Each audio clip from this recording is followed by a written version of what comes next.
കൊല്ലം കോർപ്പറേഷനിൽ ഉപേക്ഷിച്ച നിലയിൽ കമ്പ്യൂട്ടർ ടാബുകളുടെയും PPE കിറ്റുകളുടെയും കൂമ്പാരം 2011 സെൻസസ് പ്രവർത്തനങ്ങൾക്കായി എത്തിച്ച ടാബുകളാണ് ഉപേക്ഷിച്ച നിലയിൽ കണ്ടെത്തിയത്. സംഭവത്തിൽ അന്വേഷണത്തിന് നിർദ്ദേശം നൽകിയതായി കോർപ്പറേഷൻ മേയർ അറിയിച്ചു. കൊല്ലം കോർപ്പറേഷന്റെ പ്രവേശന കവാടത്തിന് തൊട്ടടുത്തുള്ള മുറിയിലാണ് 165 ടാബുകൾ ഉപേക്ഷിച്ച നിലയിൽ കണ്ടെത്തിയത്.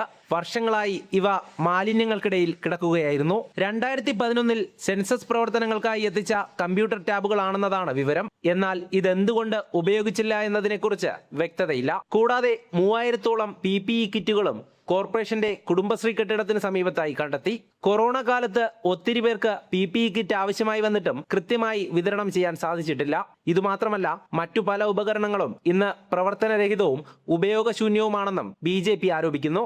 കഴിഞ്ഞ കൗൺസിലിൽ നമ്മൾ സൂചിപ്പിച്ചു, കൊല്ലം കോർപ്പറേഷനിൽ ഒരു നിധി കുംഭം തന്നെ കിടപ്പുണ്ട്. കാരണം ഇതേപോലെ തന്നെ അമൃത് പദ്ധതി ഉൾപ്പെടുത്തി സിവേജ് പ്ലാന്റിന് വേണ്ടി വാങ്ങിയ നമ്മുടെ വാഹനങ്ങൾ ഉൾപ്പെടെ ഇവിടെ അത് തുരുമ്പ് പിടിച്ച് കിടക്കുന്നു. അതേപോലെ ബീച്ചിൻ്റെ നവീകരണത്തിനായിട്ട് കോടിക്കണക്കിന് രൂപ ചെലവഴിച്ച് വാങ്ങിയ മെഷീൻ അവിടെ തുരുമ്പെടുത്ത് നശിക്കുന്നു. കോവിഡ് സമയത്ത് നമ്മൾ PPE കിറ്റിന് വേണ്ടി ആൾക്കാർ ഓടി നടന്ന ഒരു സമയമുണ്ടായിരുന്നു. ആ സമയത്തൊക്കെ ഇവിടെയൊക്കെ സൗജന്യമായിട്ട് പലരും സ്പോൺസർ ചെയ്ത ഉൾപ്പെടെയുള്ള സാധനങ്ങൾ ഇവിടെ വന്ന് അതിനുശേഷം കാണാതായത് അന്ന് തന്നെ ഒരുപാട് ആരോപണങ്ങളൊക്കെ ഉയർന്നിരുന്നു. കോർപ്പറേഷനിലെ കഴിഞ്ഞ ഭരണസമിതിയുടെ കാലത്ത് നടന്ന അനാസ്ഥയാണെന്നും സംഭവത്തിൽ അന്വേഷണത്തിന് ഉത്തരവിട്ടതായും കൊല്ലം കോർപ്പറേഷൻ മേയർ അറിയിച്ചു. ഇത് ഉപയോഗപ്രദമല്ല, പലതും ഓണാവുന്നുമില്ല. ചാർജർ എടുത്ത് വെച്ച് ഉപയോഗിച്ചാൽ പോലും ശ്രദ്ധിച്ചു നോക്കി ഇന്നിപ്പോ. അപ്പൊ ശരിക്കും പറഞ്ഞാൽ ഇതിന്റെ പിന്നിൽ നടന്ന കെടുകാര്യസ്ഥതയാണ് ഏറ്റവും പ്രധാനം.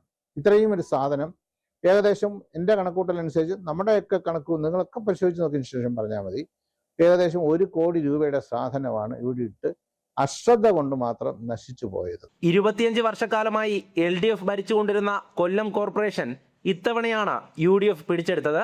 എന്നാൽ നിലവിലെ ഭരണസമിതി വികസനത്തിന് വേണ്ട വിധത്തിൽ ഇടപെടൽ നടത്തുന്നില്ല എന്നും ആരോപണമുണ്ട്. ജനം, കൊല്ലം.